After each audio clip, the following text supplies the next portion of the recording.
Hello. I'm not really sure how to start this, but as you can probably see from the title of the video, I'm going to be watching an anime that you may or may not have heard of by the name of Frieren. Now, I've actually heard of this anime because I've watched some of it. Disclaimer, this is sorta newish to me, but not really. I have only seen up until episode 8, and even then, my recollection of it isn't the best. All I know is that there's an elf, there's a wizard, and that's really it. Anything else I've seen or heard of this show was kind of just absorbed through osmosis and is usually in reference to other shows at the time that it was airing, so I don't really have much to go off of. Before I begin though, you might be wondering, why the fuck am I doing this? Isn't there already enough idiots online that, just talk about anime? The fuck's the point? Do we really need another jackass to sit in front of the camera and watch TV? Well, no, but part of why I'm doing this is mostly for my own personal enjoyment and to kind of use for reference for myself. I already will on occasion write brief reviews for anime I've seen to kind of just get all my thoughts out after I've seen it. So why not do it on video? After all, a lot of my writing can be generally pretty rambly or very stream of consciousness, and I feel like it lends itself better to just being, live video. The other part of me wants to genuinely talk about and review anime, and like most people, find others who kind of get what I'm trying to say and, maybe build a small community of those like-minded nerds. TLDR, I feel like there's a few people that really echo some of the sentiments that I have regarding anime or games or what have you. So why not, instead of just talking, I actually do it and take the steps, to build that community. However, before we actually start, now you can skip ahead if this, I'll put a little thing somewhere and, you can skip this bullshit if you don't care. But I did kind of want to read a little something. Because at the time that I was watching Frieren live, which generally I don't watch anything live, I like to kind of do it after the case so I can kind of, I guess if you want to call it binging, but I hate getting to a certain point and then having to stop because, the newest episode isn't out. Yeah, so at the time that it was coming out, I dropped it because I just didn't want to, and this is not really a knock against the quality of Frieren, because I've done this before with other shows. I believe I did this with Dungeon Meshi. I dropped it after a certain point. I think I got up to like halfway and then I dropped it because I didn't want to keep waiting for another episode. So I dropped it and then wrote my little review about it, came back to it way later after it had already ended, and loved it. It's an amazing show. But yeah, I wrote a little blurb here. I say little, it's kind of long, or at least on here it looks like it's long. So I guess I'll just read it, and then we'll compare that to how I feel going into it. A show that I feel will either be up your alley or you'll not give a shit about. I've fallen the latter, with the main plot not really doing anything for me. Seeing it's going for a bit more of a slice of life, and then whatever that thing's called, Iaishike type of show, it is very dependent on how the viewer connects to the world. Personally, I do not really care about the world this show has presented, nor do I really care about the characters. Frieren's okay, I guess, but again, if this show really grabs you, I can see you loving all of them. And I think I mean all the characters. Despite all the praise the show is getting, I find it to just be alright at best, and even if I was a huge fan of it, I cannot see it going beyond an 8. Firstly, the show follows what I feel is a monotonous cycle of time skip, flashback, montage, repeat, with sometimes being in different order. It's incredibly noticeable and makes the show to me a lot more boring where... spelling error. It's incredibly noticeable and makes the show to me a lot more boring where they could really lean into the slice of life aspect and have more fun but choose to just show it in quick snippets. It also hinders the world building by not really letting the viewers see the environments beyond the ones where there is extremely important dialogue. Which brings me to another problem I have. A good chunk of the dialogue is a bit too expository and way too obvious and on the nose. There's not a single sense of mystery or wonder with how problems will be solved once they're presented. Case in point, the whole concepts of suppressing mana and... Okay, maybe I should skip this because this feels like spoilery stuff. You know what? I'm going to read it anyways, and then I'll come back to it and say I was fucking stupid or something. I don't know. Case in point, the whole concept of suppressing mana... Case in point, the whole concept of suppressing mana and auras scaling shit. I'm not sure what that's referring to. The idea of mana suppression is neat, and from what I know, a somewhat original-ish, unexplored concept. But it's introduced right away, or right after we find out that aura's scale works on a more mana equals win basis. Additionally, the scale is also introduced with the two demons talking about no one having enough mana to beat the scale. This kills any sense of wonder because I automatically know that Frieren is going to win. They tend to do this a lot in the show where someone will conveniently yell out something like, "Oh no, I hope that really horrible thing doesn't occur," though this isn't just a Frieren thing, but rather an anime problem as a whole.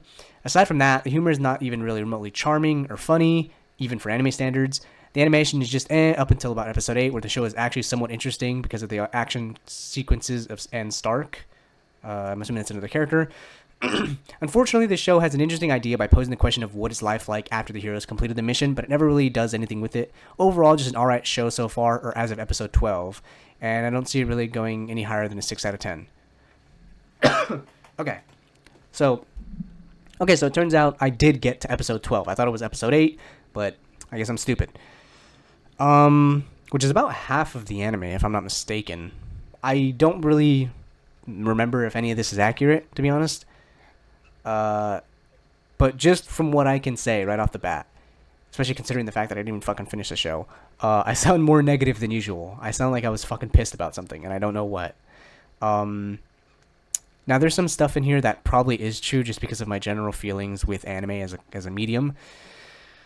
And, anime cliches and whatnot. But, this feels like a lot more negative review than I would normally write, which is kind of surprising. So, maybe I'll get to episode 12 and we'll come back and I'll say how much of a stupid fucking idiot I am. Or, finishing this little review blurb thing, maybe you're already saying to me, hey, you fucking idiot, you're wrong. This is the best shit of all time, which I've heard before, but, I'm not going into it expecting anything amazing, but I'm having reasonable standards, okay? I'm going in with an open mind, clearly a lot more of an open mind than I had in this fucking review, where it sounded like I kind of was annoyed by it. Although I did give it a 6 out of 10, which for reference, I'll have a grading scale somewhere. Maybe I'll put one up in editing. But on my scale, a 6 out of 10 is pretty good, actually. I think 5 is pretty just average, just middle of the road. 6 is above average, and then 7 is pretty good, 8, and then, so forth and so forth. But yeah, don't really know what else there is to say. I apologize for any coughing. I'm coming off of a bad fever, so my throat is still a little bit fucked up, and I'm gonna try not to cough in the mic like a fucking monkey, but we'll see. So yeah, I guess we should just move right into it. I'm gonna try to do maybe 2 episodes a video, maybe. We'll see. This is all just a test run, so the quality of this does not dictate the future quality. It might get worse, it might get better. Probably is gonna get worse because I'm fucking stupid, but we'll see. Alright, the lights are on. I was gonna do it with the lights off, but I kept getting flashbanged by the bright fucking lights. So I'm going to do it with the lights on. Alright, but anyways, starting episode 1 in 3, 2, 1, and go.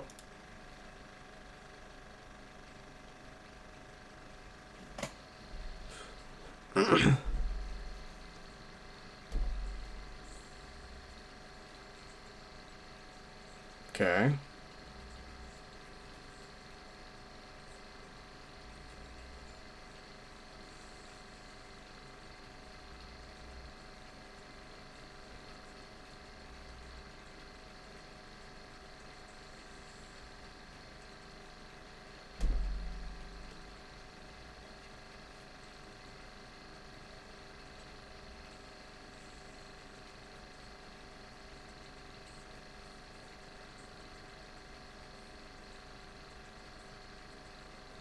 Damn.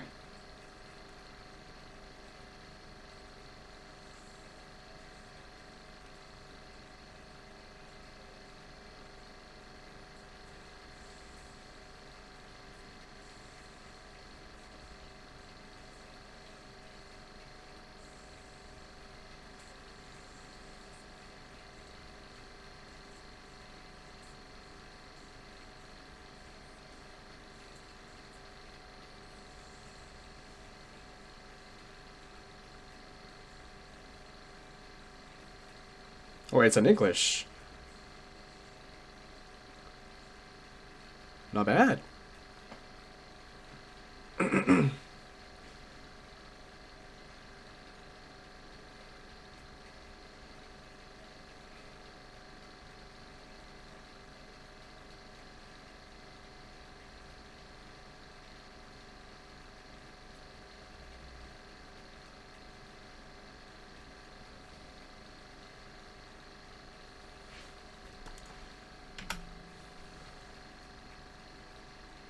Whoa! English.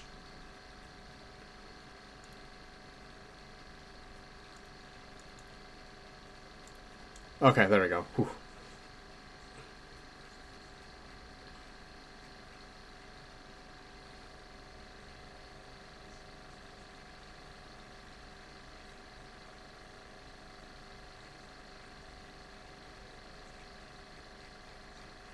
Hmm.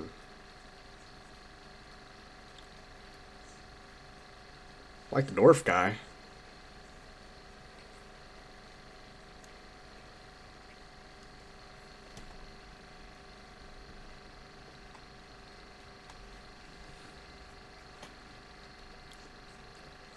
A little foreshadowing.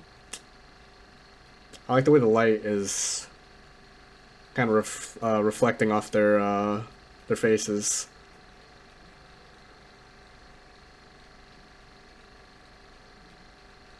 Title card, nice.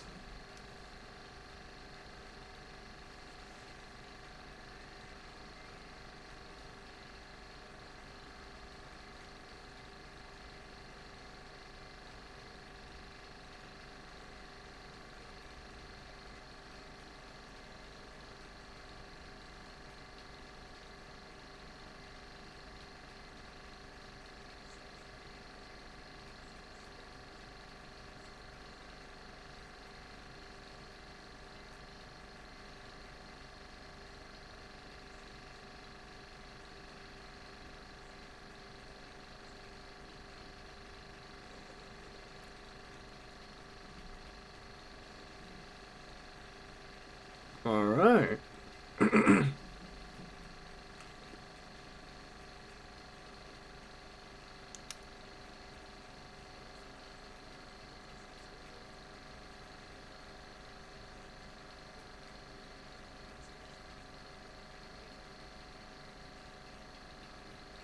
I quite like the music a lot.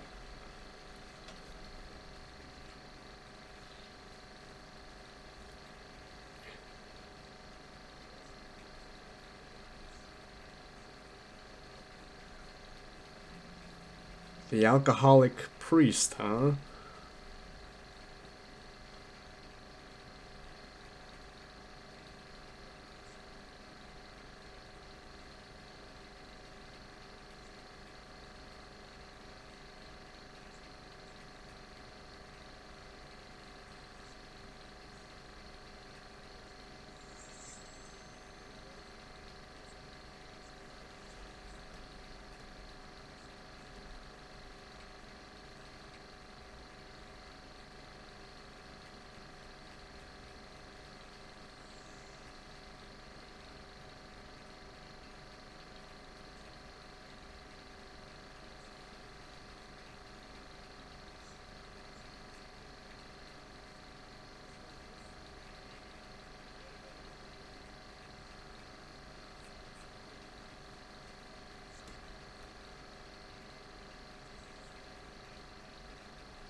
She's an elf, though.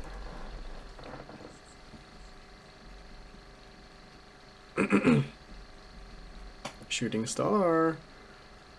Or meteor shower.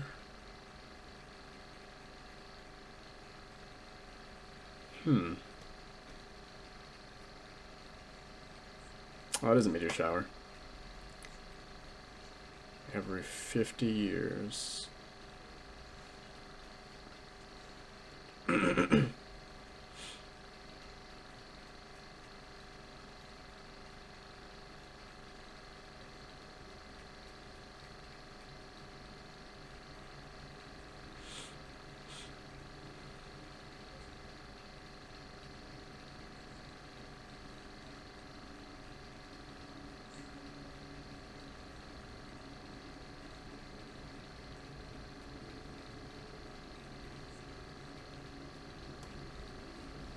If he's even fucking alive by then.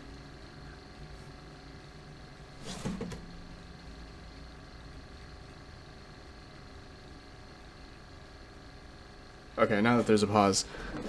A lot of the music and just like the setting, the architecture, the way it's kind of drawn, it reminds me a lot of Spice and Wolf, but like if you've seen the original Spice and Wolf, you'd know backgrounds and Uh, like the random background characters do not look very good. I'll probably put a picture of it somewhere.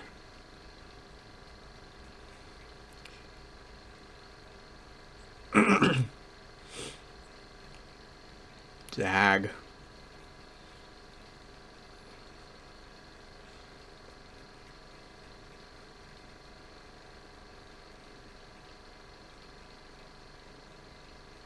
Hmm.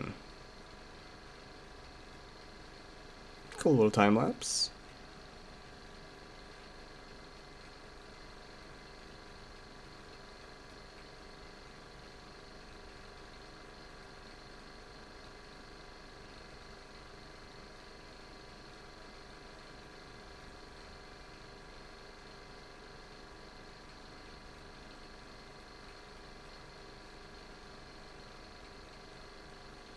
Very cozy atmosphere so far. And like a lot of these stills can be used as like wallpapers. That's how pretty they look. Like that right there would be a nice one.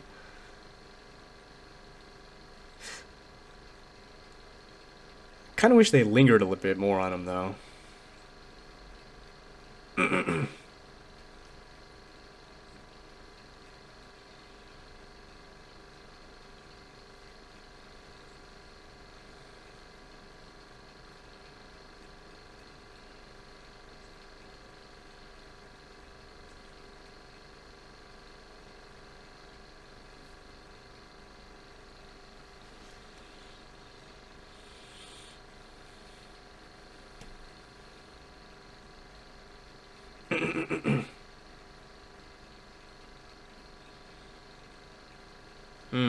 Time lapse.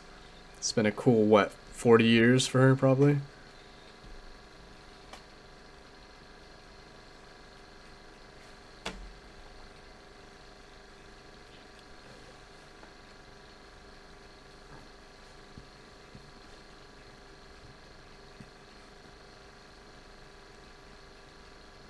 That is who the fuck is that?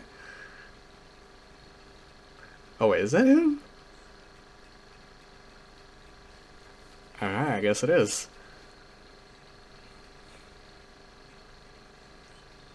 Like a little bit more shrunken.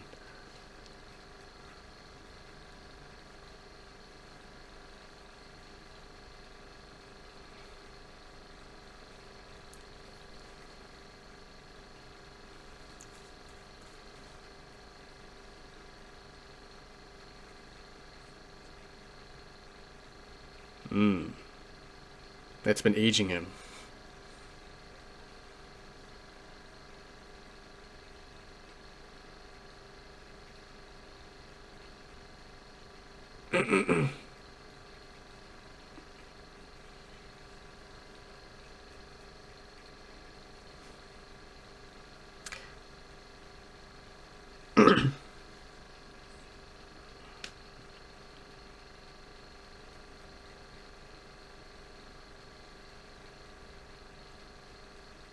It's actually a really nice character design for him because the way his face is shaped, like there's no hair, his beard and his mustache, for as big and kind of flashy as they are, you don't have to animate his mouth, and a lot of the focus is on his eyes, and that's kind of, I mean, you can't really keep his hair blue if he's gonna be that old. So the fact that they focus on the blue eyes is really what like sells it.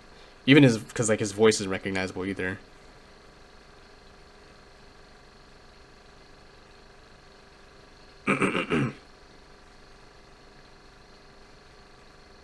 Although he shrunk like a fuck ton. I'm not crazy, right? Like a comical level. To the point where I literally thought he was the dwarf at first.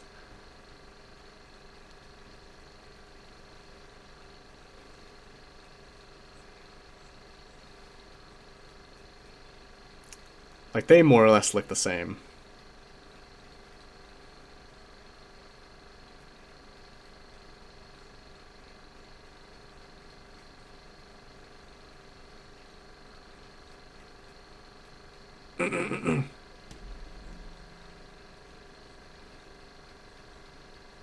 Okay.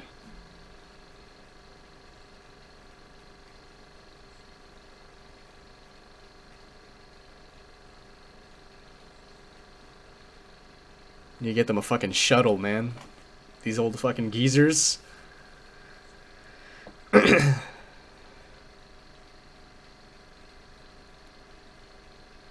unction. Oh, there they go.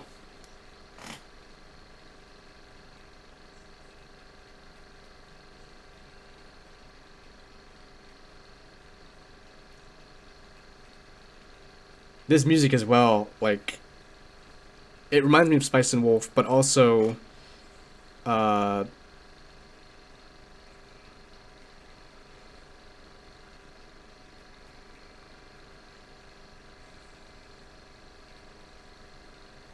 okay, I mean, I guess he's a dwarf, but damn, he's still fucking limber.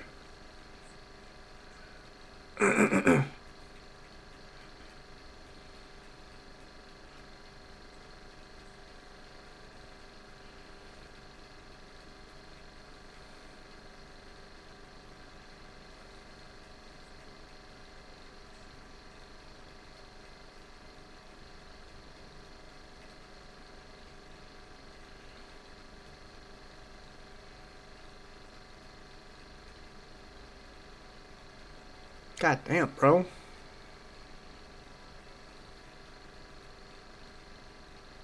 You hearing this shit?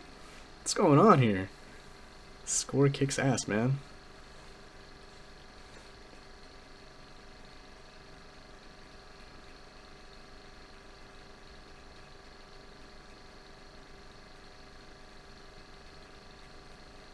Is he fucking dead? Oh, he is.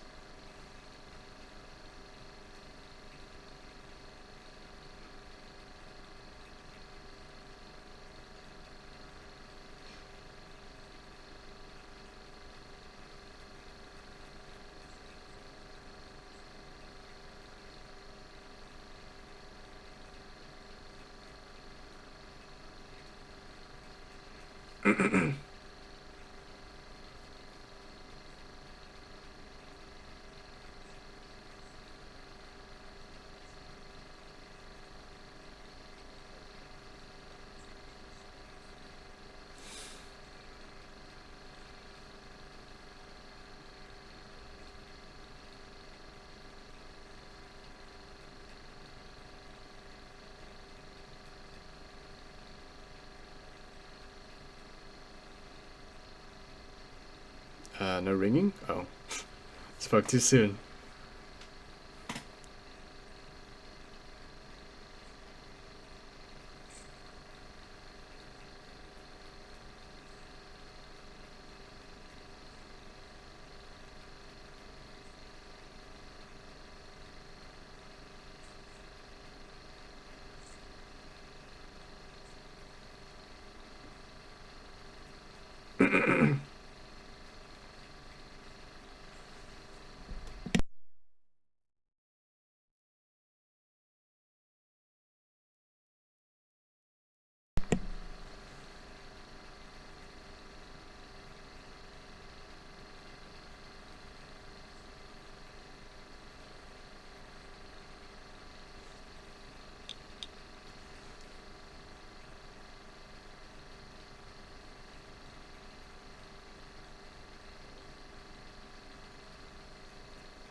That's a cute little callback.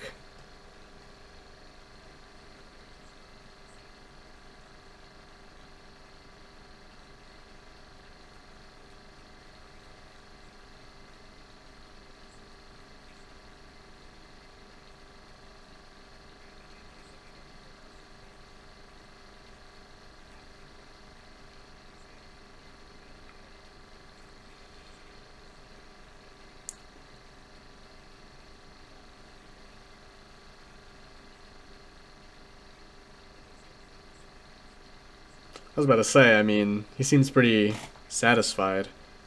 And also, yeah, he believes in the afterlife, so he's all right. He'll be fine.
The end of an adventure.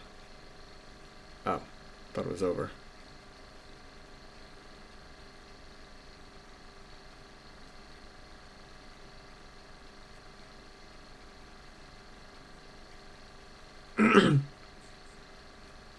Oh, this whore. Well, I shouldn't call her that. She's just a fucking babby.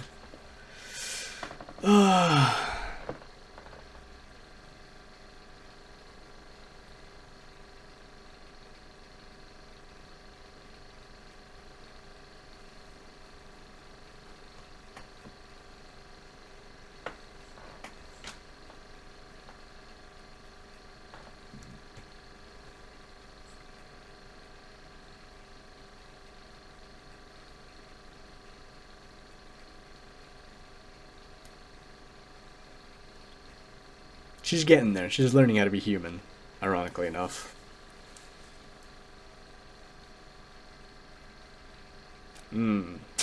Child labor, huh?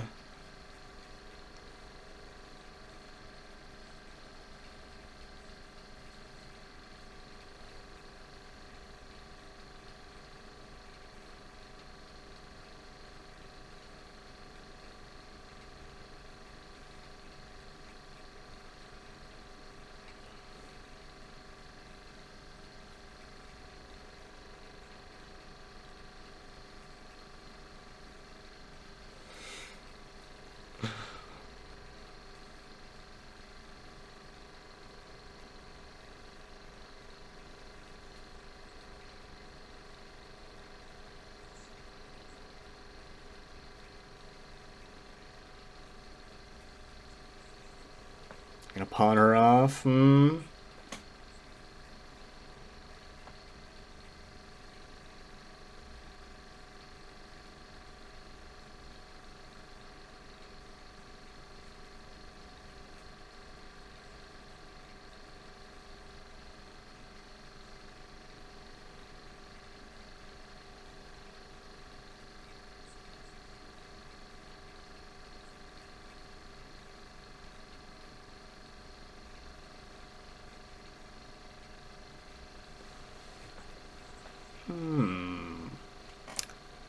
A spellbook. Or grimoire, I guess.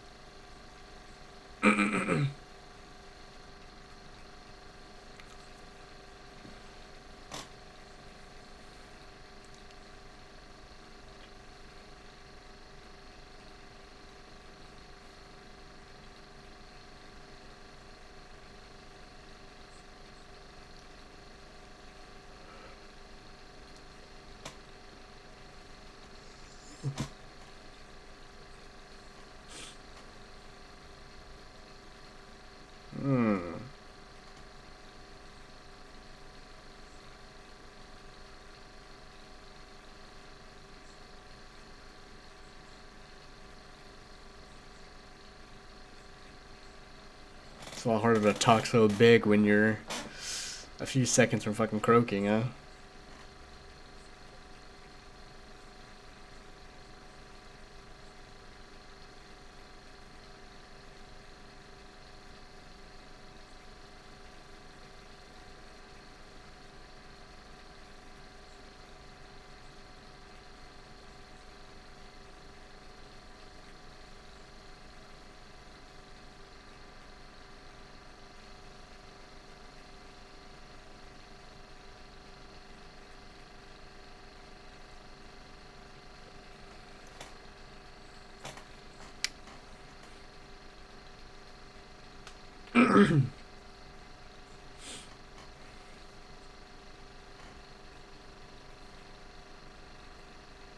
Damn, bro.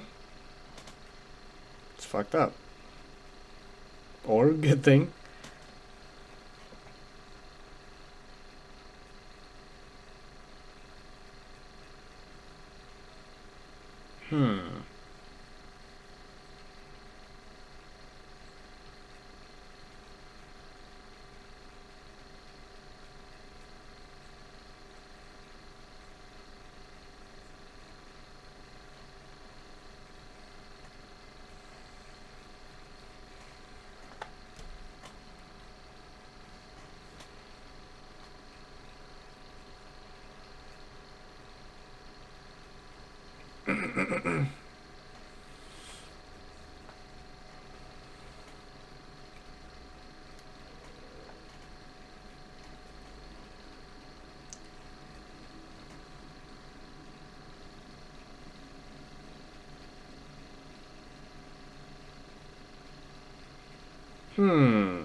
Okay. So we'll bump the ED, and then...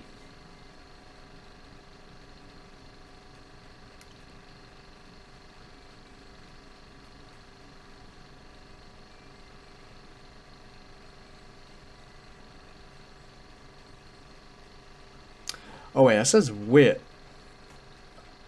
I swear it was Madhouse, though. I guess maybe wit worked.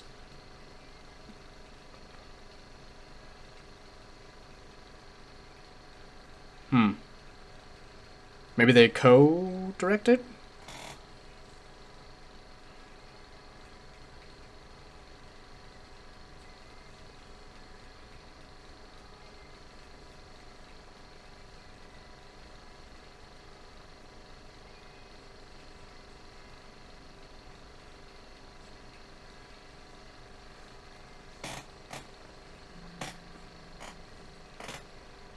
Ooh, I like the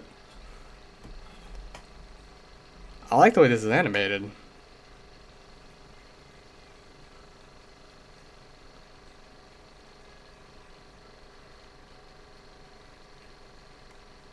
They really like doing that, Whoa, whoa, whoa, whoa, whoa.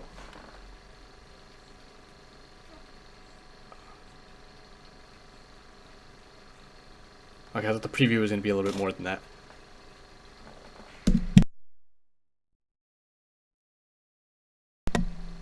Oh, alright. Okay. So, oh shit. I'm not exactly sure how I want to do this. Fuck, here. I guess we'll just...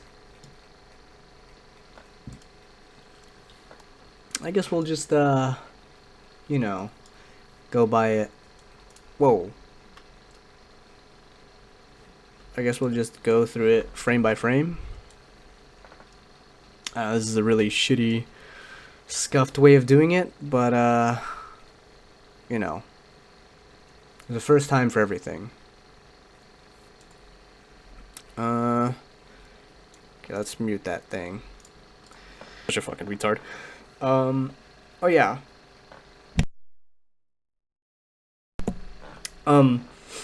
So, from the very first episode, it's pretty apparent that it's what it's about, where I said, it's about this person who is watching the people around her die, you know, being able to outlive her friends, being an elf. And so far, we don't know if the dwarf is going to die. It's safe to assume so, even though he's a dwarf. I think in lore, now I don't know how close this is to, like, generic, I don't know if that's the right word, generic kind of fantasy lore, where I think elves historically have lived longer than dwarves. But it's very clear to me that, how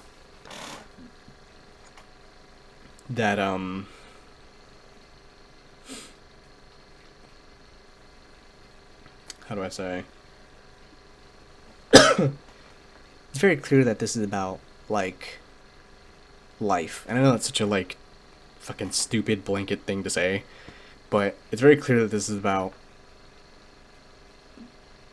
sitting down and absorbing all of life, what it has to offer in the moment, and actually kind of living life to the fullest.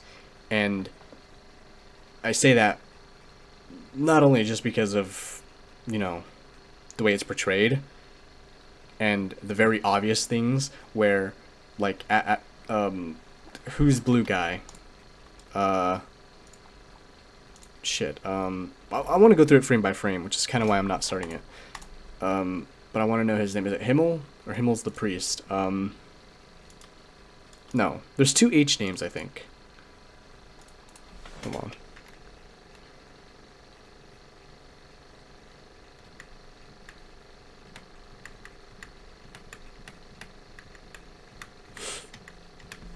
Shit, I should probably speed it up. Himmel. Okay, I am right. Himmel. Oh, it's Hyder and Himmel. Okay, that's why. There's two fucking H names. Alright, it's not my fault. It's very apparent that that's what it's about, considering at Himmel's funeral, Frieren, they say, you know, kind of gossipy, they're like, oh, she's not feeling anything. Like, is she even human? She's without a heart, right? To say, more or less, is she human? And not in the literal, like, duh, she's not a fucking human, she's an elf, but in the sense of, like, do you have your humanity intact? Are you able to feel emotion? And she, obviously she is, but it's not until they're kind of, like, a little bit more outside and isolated and kind of, you know, she's in a smaller, like, she's still with other people at the funeral, but she's very much, like, isolated away from, I guess, the general public who seems to be paying the respects, right? And it seems like that closer-knit people of her and her party and, you know, the people who, I guess, knew him best. And ironically enough, kind of juxtapose that with her feeling like she didn't actually know him, right? And she's crying. And if I had to guess, you know, it's kind of a way for the kind of show to present the question, or not the question, but to present for us as the audience, for us to respond like, oh no, Frieren, you do know him. We just don't know that because it hasn't shown anything. But if I had to guess, like, a good show would kind of along the line show us flashbacks of them and, you know, them just doing kind of small things, or like, oh, this thing reminds me of Himmel, or like, oh, this, like the way they tied it in with the meteor shower and everything. So the show is clearly going to go in that direction of, like, reminiscing, but also reminiscing not in just like a nostalgic, oh, this reminds me of this thing, but like keeping somebody in your memories, like keeping Himmel in the memories by, like, whenever you see this thing, oh, that reminds me of so and so. Or at least I would hope so. I'm certain that it's going to be the case because it's Madhouse, and Wit at least had some hand in it. I don't know how much that is, but, you know, without looking into it, those two studios are pretty...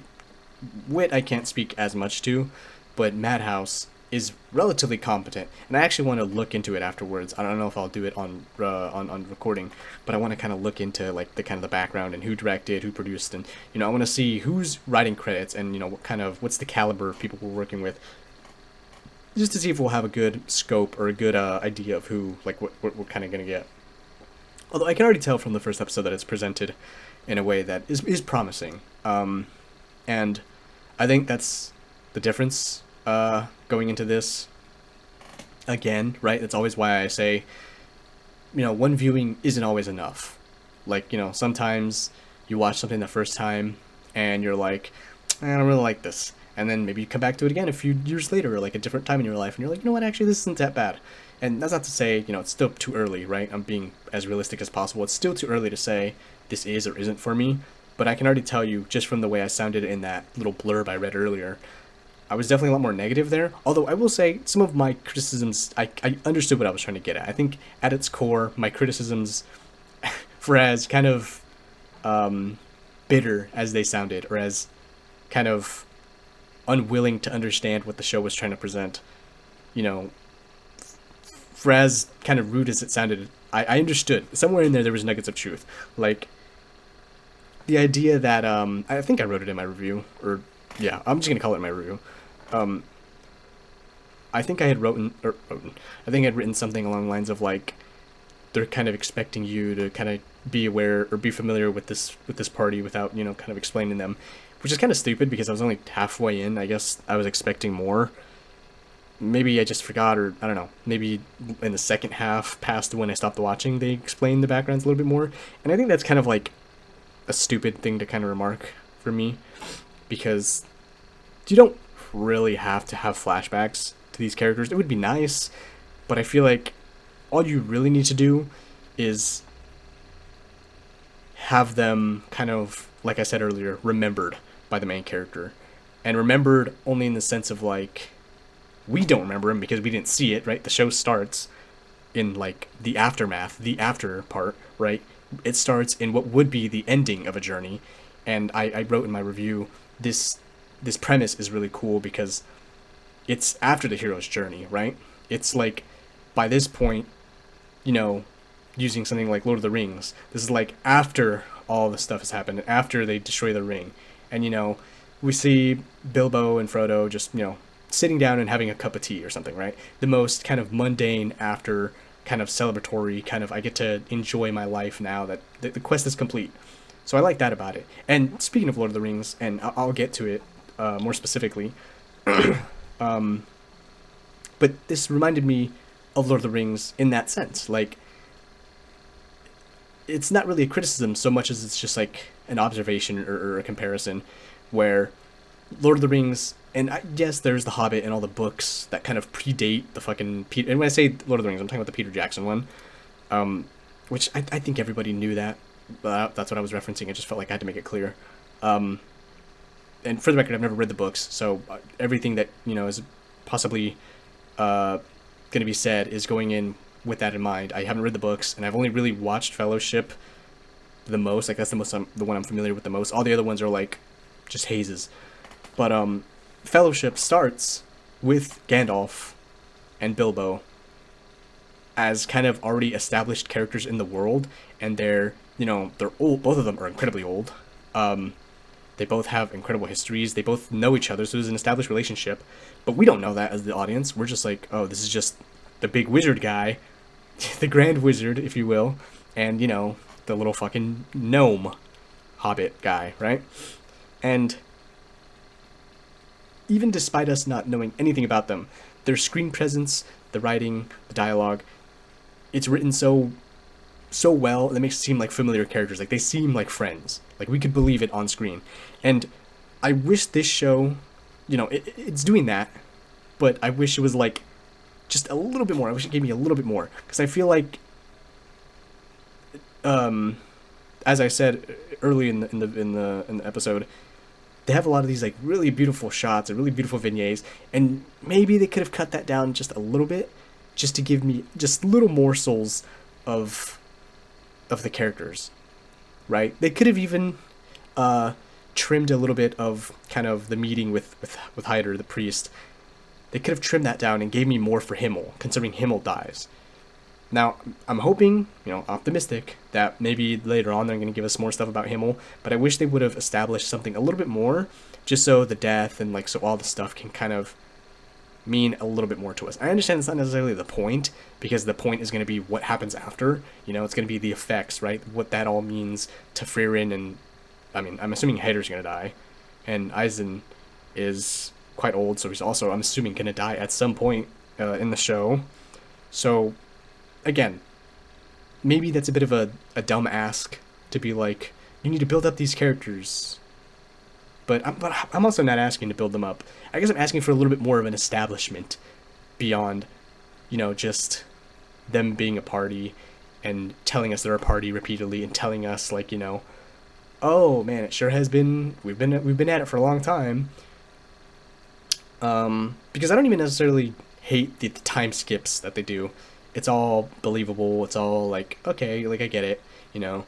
And in the reveal, when you see Himmel and he's bald and old, it was quite shocking, and I didn't believe it at first. I thought that was the dwarf, or like just some fucking random character that they saved at some point, or I don't know, random civilian.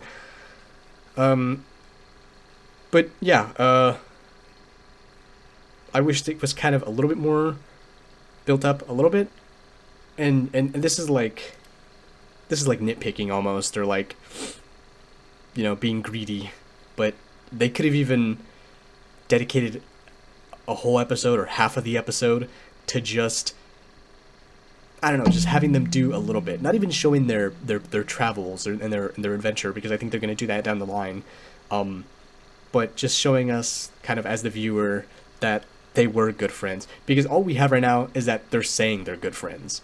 And unlike Lord of the Rings, which is what I compared it to earlier, Gandalf and Bilbo, you know, there are those moments where, like, you know, they're sitting on the porch and they're smoking and they're going to that little party, and, you know, they're having back and forths, and then when Bilbo puts on the ring and disappears back to his house, they do have that little conversation. So there's all these things that kind of establish that they're like friends, and they kind of have that here, I guess, where they have like they're at the festival in the beginning, and they're drinking, and there's meteors.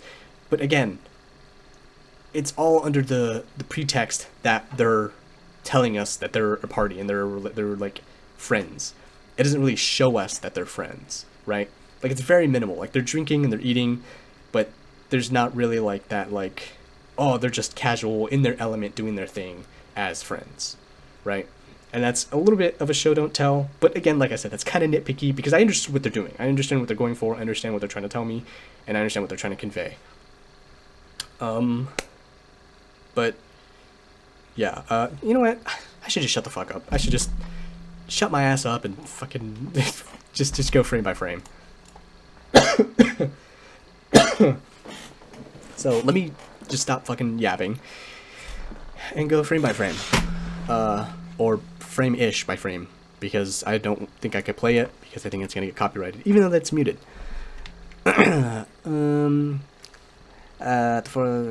Okay, so they live in Oriel. Oh shit, I shouldn't be moving this. Whoops. Okay, well, if the capture looks like shit, you know why, because I'm a fucking idiot and I'm moving it around. Kind of looks a little bit like North America, no? Like, this is all South America.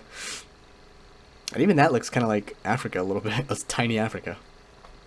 But yeah, this is all South America, and then it kind of goes into Mexico, into North America, into Canada, right? Like, a little bit. I'm not crazy, right? Kind of. I keep looking over here, but the camera's up there. So, fuck you.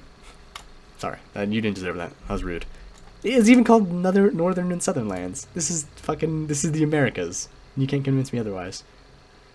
It was a place where many souls gathered when I was my old comrades. Great page flame. Okay. Oh wait, I can pause with spacebar. What am I doing? You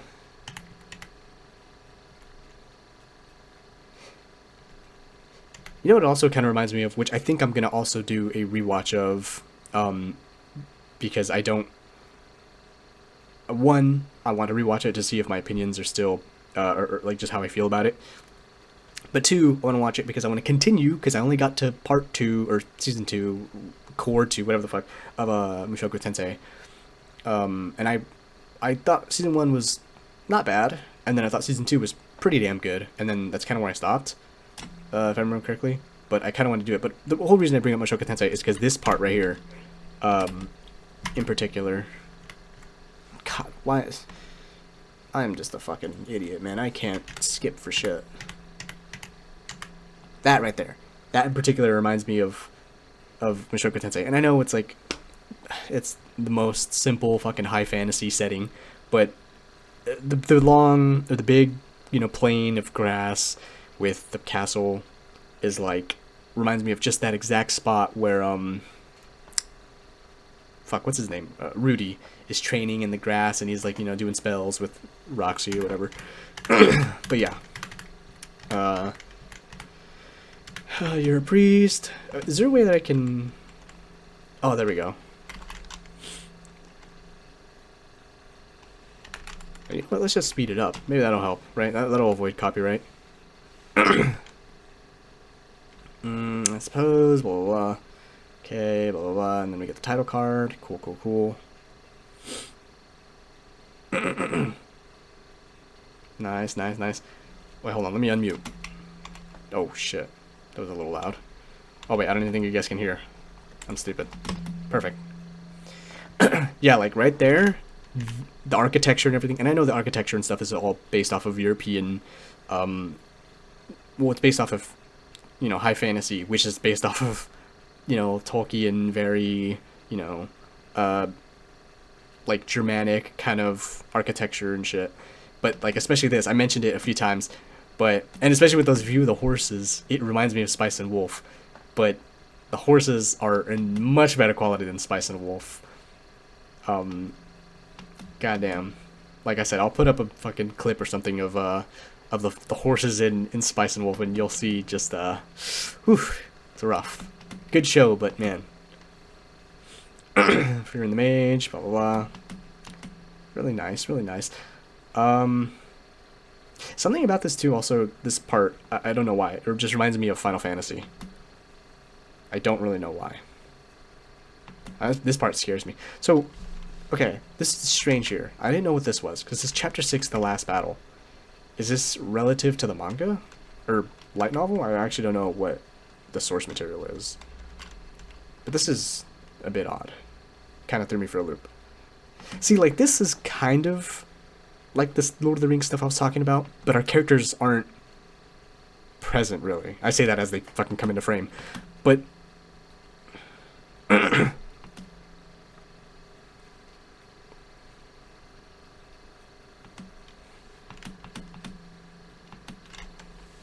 oh shit. Didn't mean to turn the volume down. Fuck. How do I turn it up?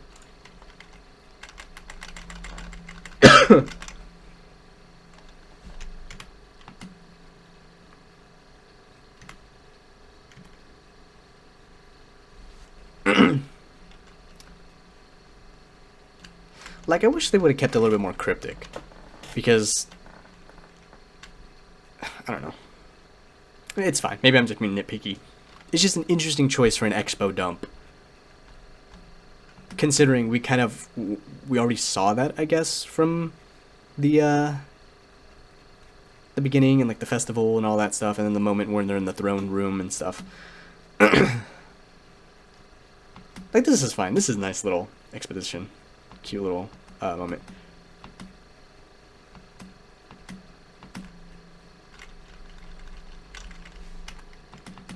Nice. Mimics, nice. Very fantasy. Right, nice little reminiscing. Oh yeah, brief, and then they mention, this is kind of, again, this ties into that idea of, like, youth, and, like, her not being able to put into perspective the difference of, well, in this case, other races. But it's really, like I said, it's really about, I wouldn't even say her lack of empathy, but maybe her just unawareness to be kind of in the moment, right? No, just a guess. Because as soon as they kind of depart, she's like, oh, kind of go back to studying magic. She's very much not, like, living, right? She's alive, but not living, right? Ooh, I know. And I think that's kind of why something like this, how do I want to word this? I think it's why something like this is a lot more gripping, a lot more entertaining, a lot more captivating, a lot more endearing, and a lot more impactful than isekai or your average, I'm a high schooler anime. And I know it sounds like I'm gonna do some, like, fucking, pretentious ass, like, I'm above those anime, which I'm really not. Like, I'll watch isekai. Like, I was just mentioning Mushoku Tensei earlier, which I think is really good. Now, granted, is it the case that more often than not, I think those isekai or high school type animes are bad more often than not? Yeah, kind of, but it's not the point. They're bad because they're written bad, not because of, What I'm trying to say is, if you want to have isekai and school or anime that takes place in high school when it doesn't really need to, and, you're doing this for the sake of, like, a sense of escapism, and, your main demographic, or maybe not your main demographic, but a huge part of your demographic is using this kind of stuff to be able to, like, cope, or, like, to be able to kind of live vicariously through these characters, and kind of have this feeling of, like, oh man, I miss my youth, and, like, oh man, I really should, like, put down my work and, like, live, right? Which is something that everybody can relate to, but specifically Japanese people and Japanese culture. Isekai and those kinds of animes I was referencing earlier with like high schoolers, or like that take place in high school. They exist for that reason. They exist for a sense of escapism more so than any other medium, right? Like, to Americans, as an American, I should specifically say, as an American, I can watch something like this, or I can watch, I don't know, Mushoku Tensei, And I get what they're saying. I get what they're trying to tell me. And I can relate on some level to wanting to start again, wanting to be born again, kind of wanting to undo the fuck ups that I've made. Everybody can relate to that. But you hit a wall where you can no longer relate to this, like, grueling work culture. You can kind of, right? I'm sure there are people in America that can, but it's such a different life than the one we're used to here in America that you kind of, eventually it feels like you're kind of hitting the same points. It feels like you're hitting that, like, same, like, oh, I get what they're doing. Duh. Right? Where I think to a lot of people in Japan, and mostly, I would say even extends past Japan into all of Asia, like Korea and China, and parts of South China, or South Asia as well, where something like this, the message of, you know, live a little, right? Appreciate the things you have now. Appreciate the family and the friends and the relationships.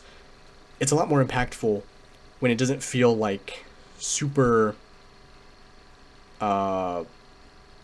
maybe not wish fulfillment, but there is kind of like a schlockiness to isekai in those high school anime.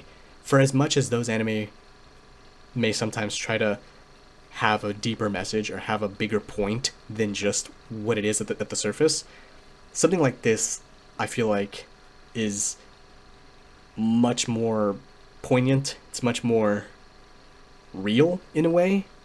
Because despite this being an anime about elves and dwarves and fantasy, it really, and being generic in the sense that, like, if you explain this to somebody, oh, it's about a party of, you know, of a mage and a dwarf, and you know, they're kind of coming off of an adventure and they're, you know, kind of living life, that concept cannot sell, I think, to people. But when you explain to them kind of all this other stuff, I feel like it has a higher chance of sticking to them and a higher chance of gluing to them.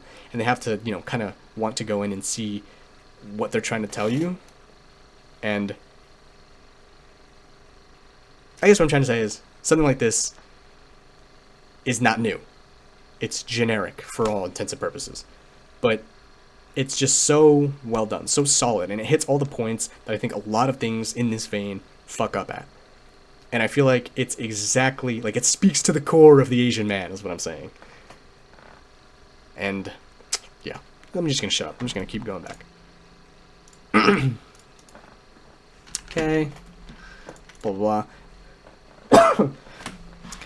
I thought there was gonna be more of a point to the meteors. And let me think for a second. I guess there might be. It's one episode in, so who the fuck do I know? Maybe it's gonna come back, like, fucking 2 episodes from now, and you'll be like, oh, there's the thing, and we're all gonna sway face and have a good old time.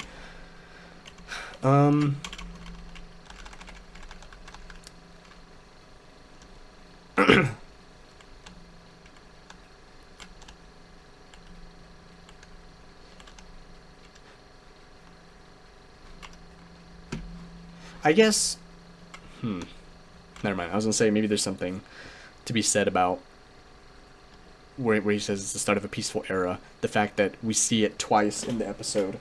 One at the end of their journey.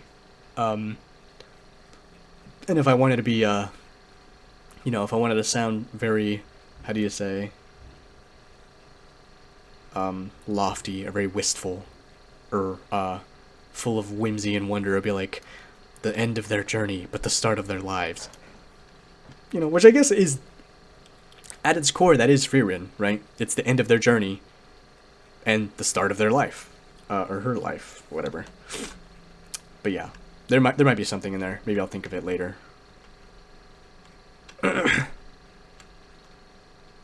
Even that there too.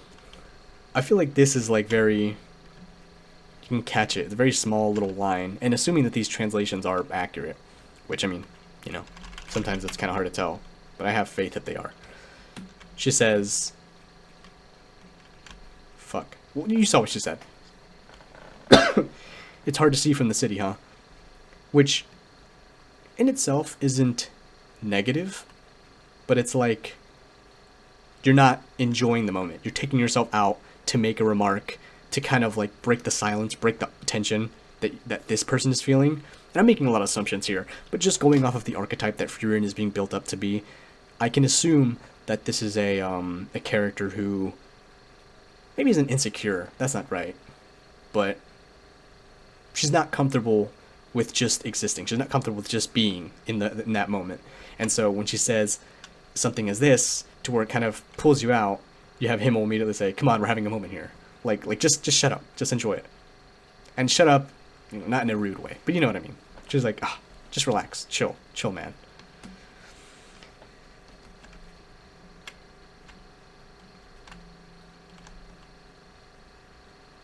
And then she rebuttals with like this, like, "Oh, I was just kind of, I was kind of just joking, I guess." She's like, not quite tsundere, but she's reacting in a, like,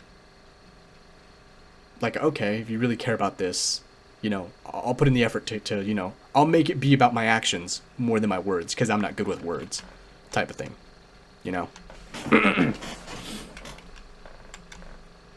And then even he giggles, right? He accepts it. And I think he realizes it, because, like, never mind, it's nothing, right? He realizes, like, she can't communicate properly. But she's in good faith. She's doing it out of love, in her own messed up little way. Her elvish ways. Sorry for coughing, I'm a fucking mess. Look at those beautiful roofs. A lot of the backgrounds were kind of generic looking, but like shots like this, I guess it's really background because it's also the foreground and there's not really characters around. But just this frame, really nice, really pretty. Kind of looks like something you'd see in like a visual novel or something, or like a Fire Emblem game.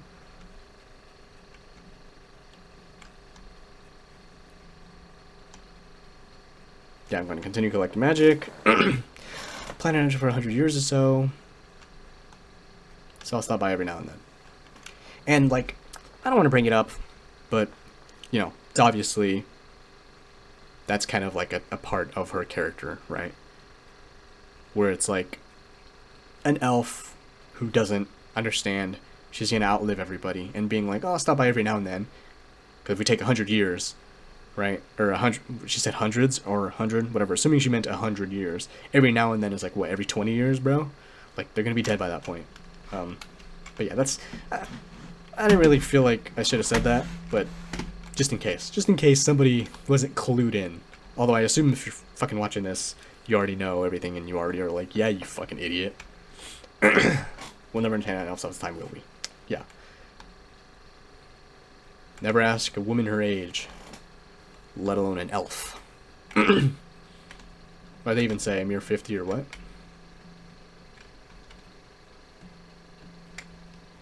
Shit. Mere 50 or 100 years might not be significant to her, or significant to her. See, like, these are nice. That time lapse is nice. And it's really cozy. This shot, like, okay, I mentioned earlier that there's a lot of frames in this first episode that are, like, really good wallpaper material. This right here is so good. Maybe, you know what? Fuck, I'll look at it at some other time, but I really need to, I think that's how I'm gonna get my thumbnails. I'll just take a frame that I like a lot, and then we'll screenshot that there, and then maybe I'll use it. And, like, yeah.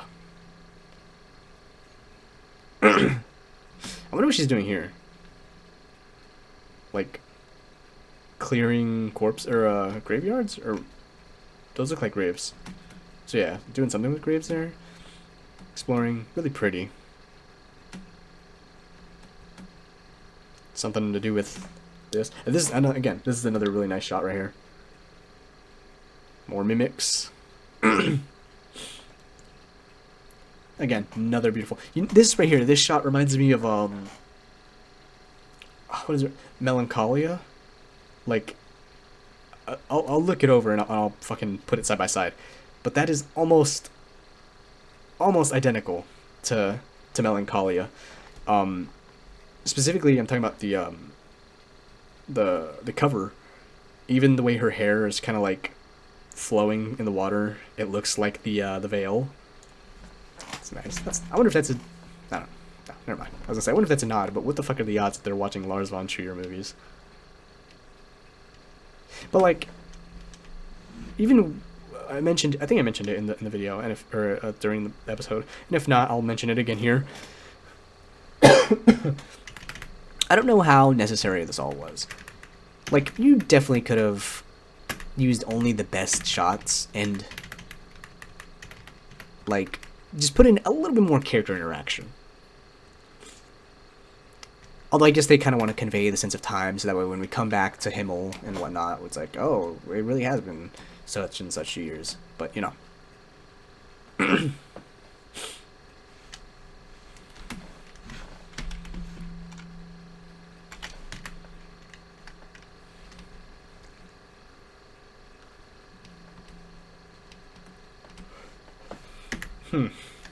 This shot's... This is really interesting.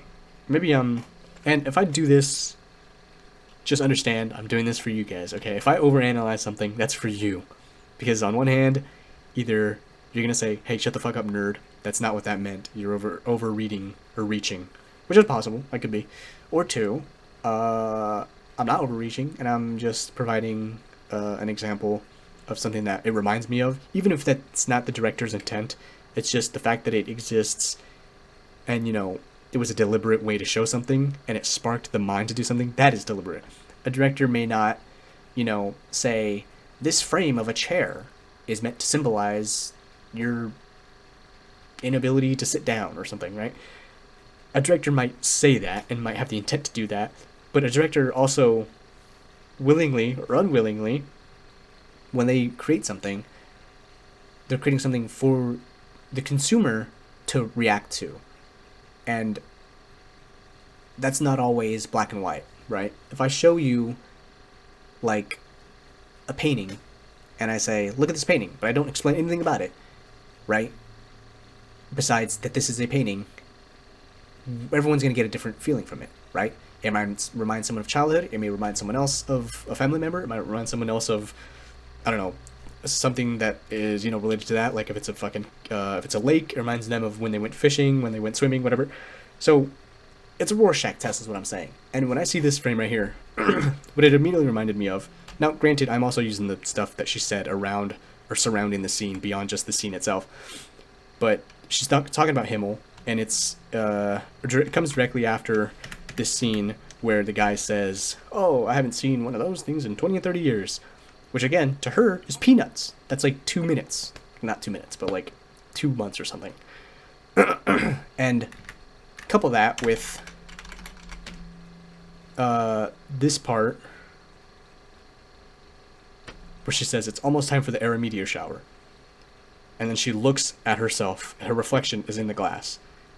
Those three things combined.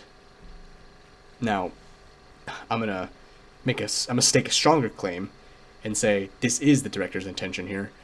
I feel like this is a moment where, especially later on in the episode where we see our characters aging, I think this is a deliberate sign or deliberate choice by the director to be like, our character's an elf, so our character has no concept of age or time, or at least a very incongruent one with humans and the rest of the characters in our world. So by showing her reflection, it's conveying that incongruence, right? That's the right word. It's conveying that incongruence, where most people, like if Himmel were to do this, oh, it's almost time for the Era meteor shower, which is every, 50 years? Oh, looks at the thing, oh shit, I'm bald and I'm old. Fuck. I'm gonna die soon. Frieren doesn't have that concept. She doesn't age. So, looking in the mirror, or looking in the reflection of the glass and saying it's time for the mirror shower, those are just vague concepts. Like, oh, yeah, just so happens to almost be the time for the meteor shower. You know? And, I'm looking at myself in this glass. Okay, it's just my reflection, nothing more. Where to a human, you better believe that they're going to notice that they're aging in the reflection. And number two, they're going to notice something as monumental as a meteor shower every 50 years. What's the, there's a real-life equivalent. There's probably multiple real-life equivalents that I'm fucking thinking of. But there's one in particular. Is it the Haley Bob comment? Whichever one is the one that comes around every like 25 years or whatever, or maybe it's more and I'm just that stupid. But my point is, humans have a good enough record of tracking things as, you know, as random as meteor showers. I say random, it's not really random. Humans do a good enough job of tracking that. So to an elf to be like, it's almost that time, you know, really goes to show it's really trying to hammer away that point of like she has no concept of time around her and she's living in her own little bubble, drowning everything out that isn't work, right? At least to me. Maybe you can argue about that, but that's where I'm at.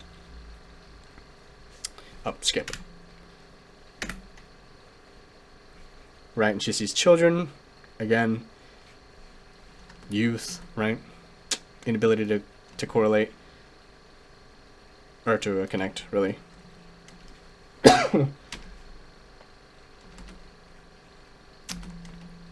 And I mentioned this in the recording, but his design, I'll get a, and he even kind of reinforces it right here, where he says, it's been 50 years and you still look exactly the same, right? Right after that scene where she's looking at herself in the glass or whatever. See, and then it brings back memories. To her, it's just like, oh, that meteor shower. Oh yeah, it's coming up, right? Like it's fucking, lunchtime. Oh, it's 12 o'clock, time for my lunch. But to him, it's like, oh, that's the thing where, I don't know why I'm explaining this to you. You get what I'm trying to say. And she even follows it up with, oh, that thing about I picked up the demon's castle, right? Just so, like oh yeah, that thing I picked up the demon castle. Remember that? Remember that, right? Oh, remember that other day when you said you would pay me back after I bought you your McDonald's? And then to him, it's like 50 fucking years in the past. Although he says I've never forgotten about it, but What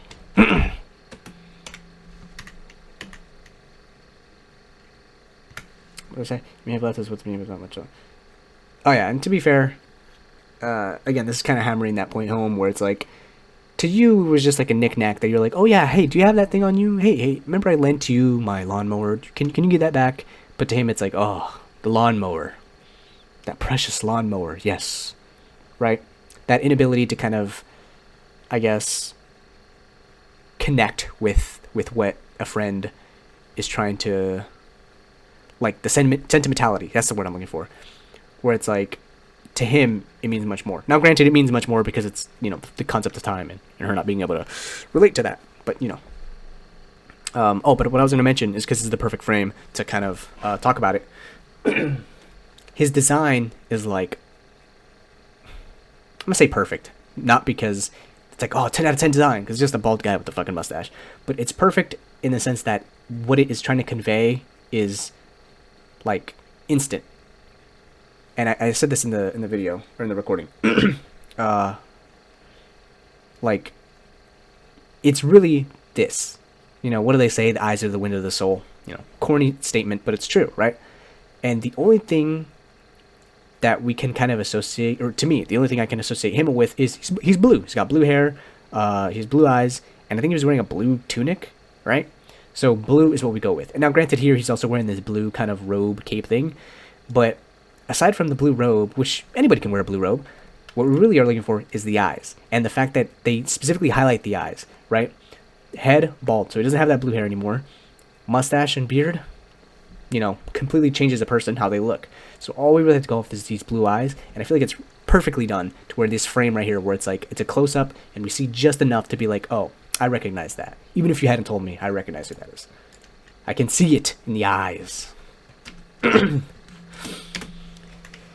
Yeah, keep yapping, buddy. Alright, skip. She gives it to a fucking bird for some reason. I'm assuming that's like her, I don't know, what do you call it? Not familiar, but, that's her servant. Her aide. I will say, it is kind of odd that she's kind of just, like, wandering about, and she's, like, has a statue of her, and she's supposed to be, like, this hero. And she's kind of just, like, just kind of willy-nilly walking by. It's probably she hasn't been, like, not swarmed, but, Although I guess if, like, fucking Abraham Lincoln, walked down Times Square, people would be like, oh, Yeah, there's that guy with a beard. You know, nobody would realize it's the Abe. It's the penny guy. Also, nitpick. I think a good... I mean, they kind of do it right here. But I think a better... They could have gone a little bit more harsher with the rust, right? Something to show a better chance or a better showcase of age. Or hell, you know what? Even for a bit of comedy, just have some bird shit, you know? Something to really hammer away that it's been a while. Because that's really what they're going for. They're really trying to really hammer that away. Which is a core theme, so, you know, go figure. It's also strange how much he shrunk.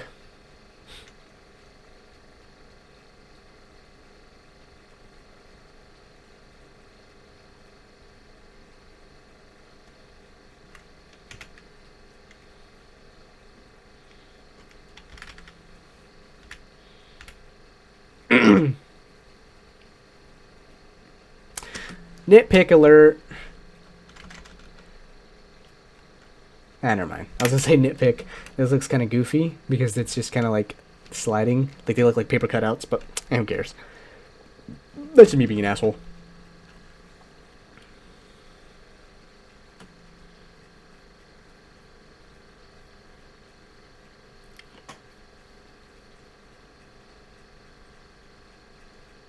I don't know how I feel about this little sequence here.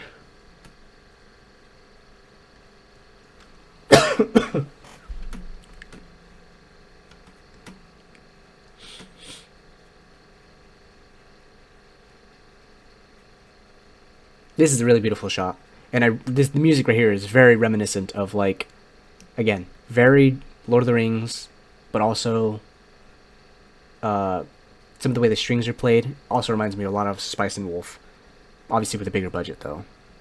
And that's not to degrade or to derail or decry, I guess, Spice and Wolf's score. Spice and Wolf has an amazing score. When I say Spice and Wolf, by the way, I'm talking about the 2007 version. I haven't seen the new one, which I probably should, but it's kind of just a remake, so I don't know. That's a cute little interaction, too. It's like, oh, you're talking shit about her. Oh, look at us, right? Like, look, guys. That's a cute little moment. Stuff like that is, like, what I wish there was more of. Where it kind of, like, it subtly, but perfectly hammers that they have kind of, like, a closer bond than they would like us to believe.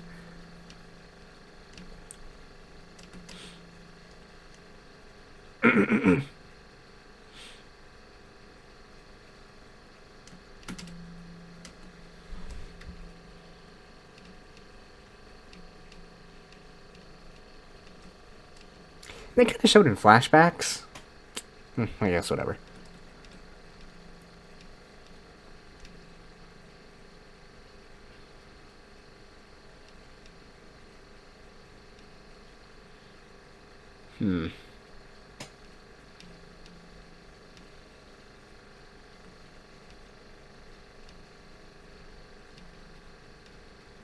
Again, it's a cute little callback. She's like, don't pat my head.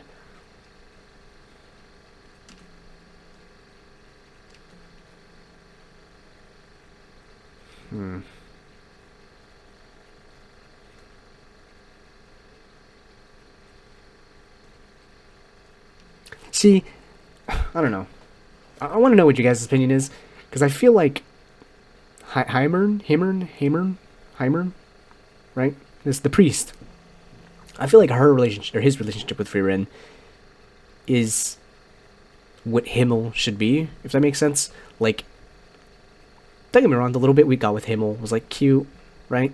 But, again, it doesn't feel solid. It doesn't feel established. It doesn't feel completely believable. With him, the ribbing back and forth, and, like, the patting her head, and, like, him defending her during the funeral, all that stuff is, like, Bilbo in Gandalf to a T. Like, it's perfect. I mentioned before, like, yeah, he's a priest, okay? He's gonna die happily to some degree, right? If you believe in an afterlife, you'll be fine, I think. Although later on he says he's scared, which is the human side of him. But, you know, not so bad for him. he lives a pretty good life, seems like.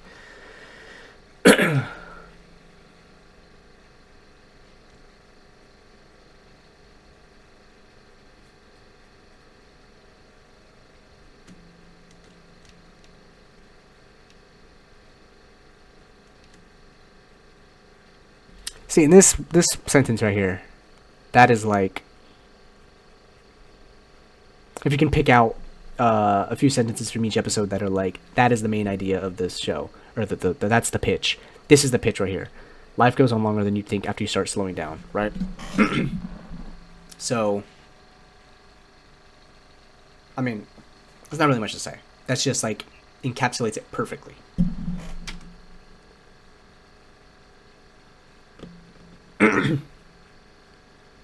Well, I guess she doesn't really do it this episode, but that is the future idea, right? That's what she's going to be doing.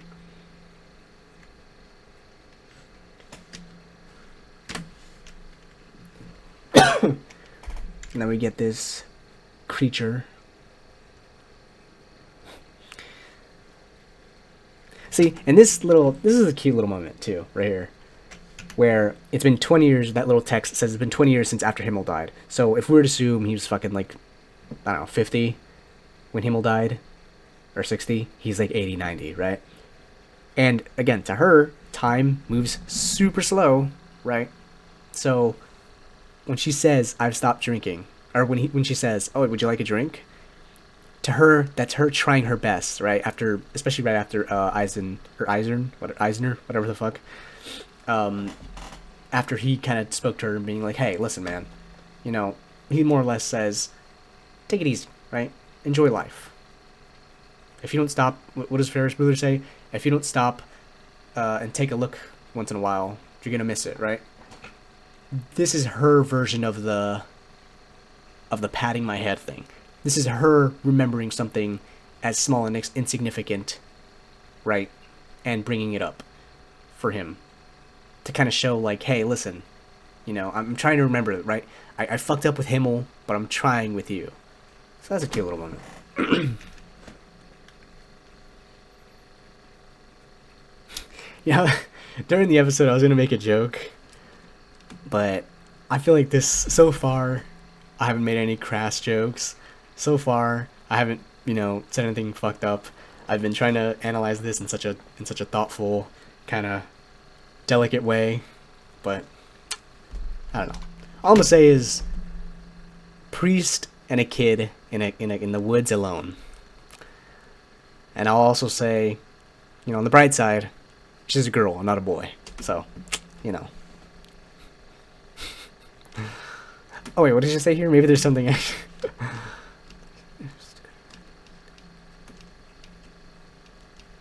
That's okay. That's a cute little line.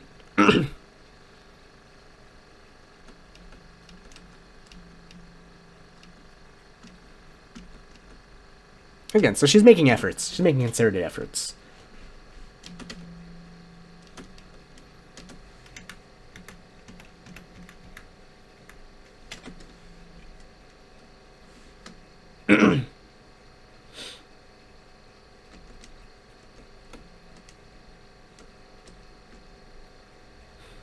Okay.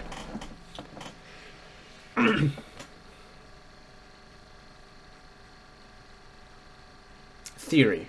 Big theory. I'm gonna put in big text. Theory in progress. Theory in progress.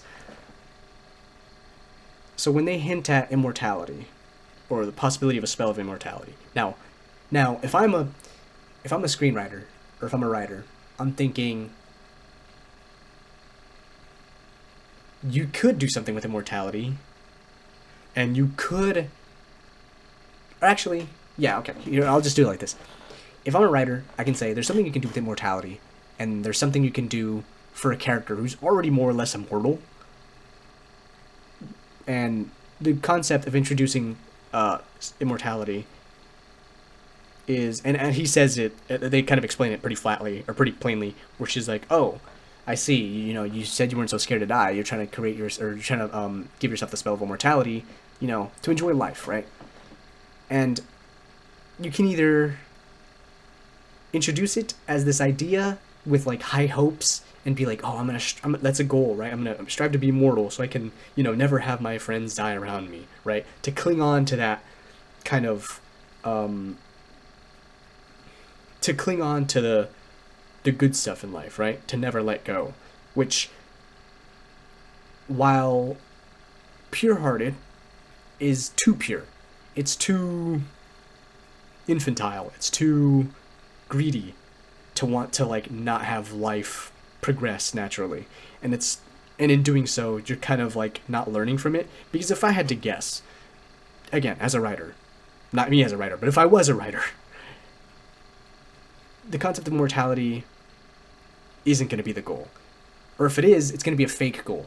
It's going to be something that Frieren might strive towards, but in the end be like, I don't need this.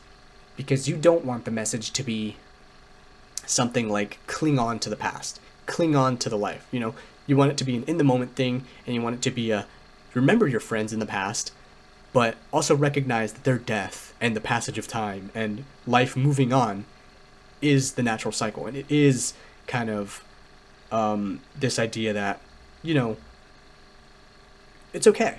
It's okay to have your friends die, and it's okay to accept that and, grieve, but remember it, never forget them. Remember the small things, remember the time you spent, remember everything that reminds you of them, but move on, right? Move on in a healthy way. And so if I had to guess, immortality is like a red herring. It's like a false kind of goal where she's going to try maybe to kind of strive for that, but at the end, she'd be like, you know what? Even if I learned it, het, I don't need it, right? That's bullshit. That's fake.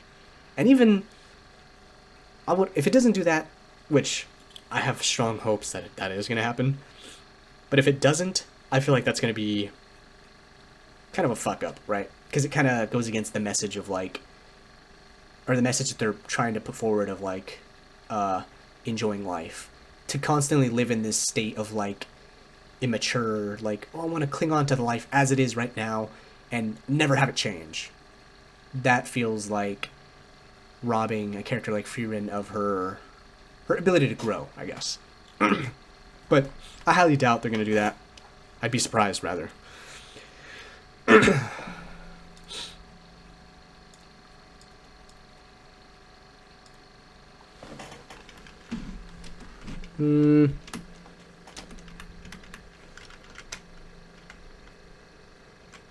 Although he says he doesn't want immortality, he just wants a little bit more time.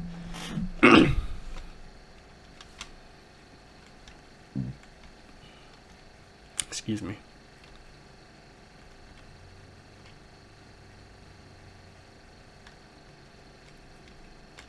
And they even kind of hint at it a little bit here. Where he's like, what is a healthy life? Or what is a long life if not a healthy one? Where it's like I kind of get what he's saying, but I don't know. Not sure how I feel about that line yet.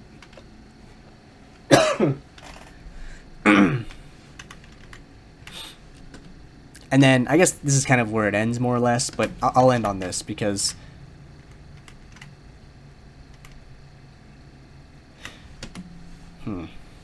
It says I don't have much of a presence, which is obviously a reference to that mana. And I kind of reference it in my review, where it's like, oh, mana is this concept of like, I don't even remember what I say, but the ability to detect your mana. And in my review, I kind of like denigrated it, where I was like, oh, that's kind of a cool idea, but it's squandered.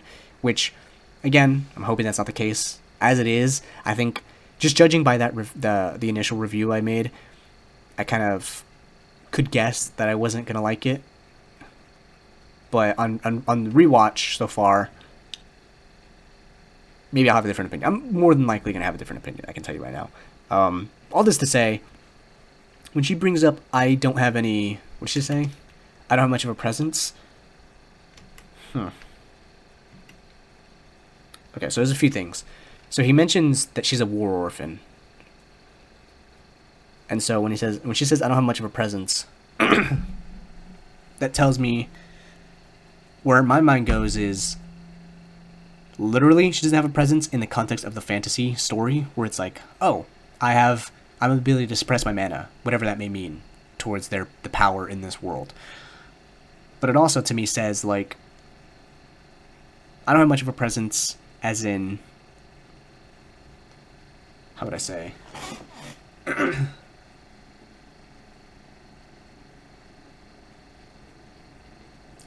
It almost mirrors a little bit, if I had to, like, kind of make a guess, it mirrors Frieren, in the sense of, like, this is, ironically enough, this is the young Frieren, right? Fern is the young Frieren in the sense that she is this immature character. She doesn't have much of a presence, as in she doesn't live life. All we've seen her do so far is, like, tasks. She was, cutting up mushrooms, she was serving tea, she was out here practicing her fucking laser missiles, her magic missile, right? So when she says I don't have much of a presence, to me that reads as, I'm not living life. I don't have a presence. I'm alive, but not living, right? As I said earlier. And so, she says that's quite a good thing, isn't it? Again, this is speaking of Frieren. She said, I suppose so. That's like her coming to terms with, like, oh shit, this is me. She's literally me, right? It's true, I can particularly detect her mana. She has excellent control. How much training she put in this age. And it could also be,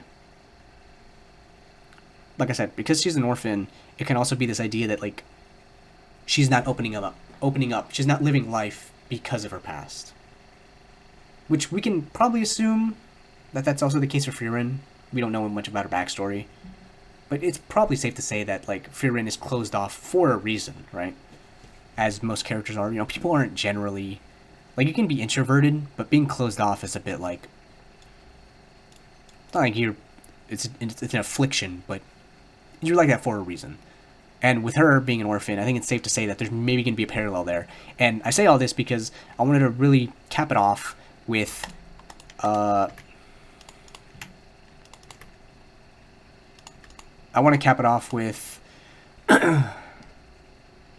and she even says, then we're alike. Okay, perfect. So that caps it off perfectly for me. I completely forgot she said that. But when she says we're alike, obviously, yes, they're alike. But this is going to be a passing of the baton. This is going to be I fucked up with my friends and not getting to know them better. And death of my close friend has affected me so much that I don't want to have that happen again. I don't want to fuck up. So I'm more or less going to raise you to not be, I'm going to be the Himmel to your Frieren, more or less. But before we get to the point where one of us is fucking 30,000 years old and dead. So, in doing so, the story is also, like, that she takes part in the story. She's going to be an essential key in that core thing I was talking about earlier, where learning to live life. And it's going to be like this, we're going to live life together, kind of, sort of, big sister, little sister, kind of, sort of, you know, I mean, literal mentor and apprentice. And, yeah, I guess I'll just say that there. Like, had she not said, are you alike, I would have been like, oh, that's what it's going to be. But just her saying, then we are alike, puts it, like, perfectly bottles it up. But, is there anything I want to say about the ED, besides it's fucking gorgeous, and they use English, which kind of fucked, they do it in the ED and in the OP, which is kind of rare, to be honest. This fucking ED is gorgeous, by the way. Like, this kind of, like, paper, stop-motion-y looking stuff. It looks fucking gorgeous, by the way.